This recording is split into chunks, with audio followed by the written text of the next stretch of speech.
I definitely would say groceries because I like to cook, so I just buy like way too many ingredients that I probably don't need.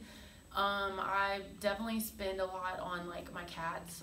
I like to buy them a bunch of stuff, and then probably shoes. I have a shoe obsession. Well, I've definitely tried to make a budget multiple times, but I just don't stick to it.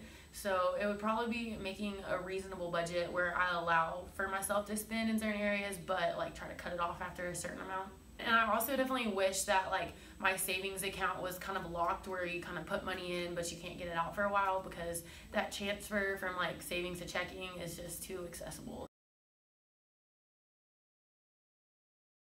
I think my parents definitely raised me to for me to kind of learn on my own.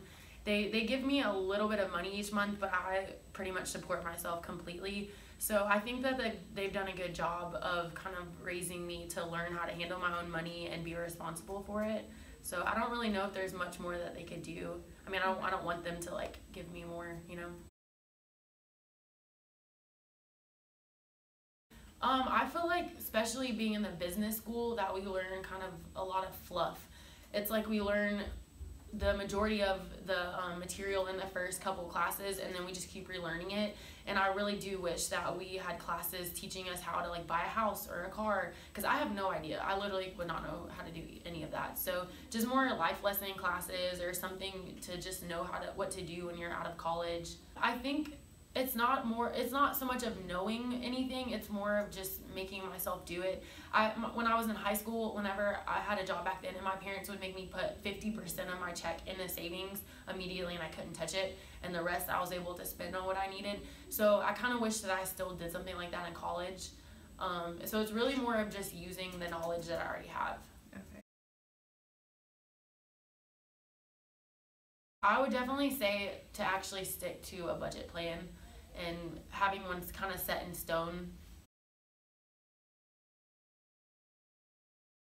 I know there's a bunch of tools or websites or programs that you can buy or download that will help you figure out an actual plan and categorize things and just make it more clear and easy to understand what you're really spending on and where the areas are and stuff like that. So maybe just using a tool like that.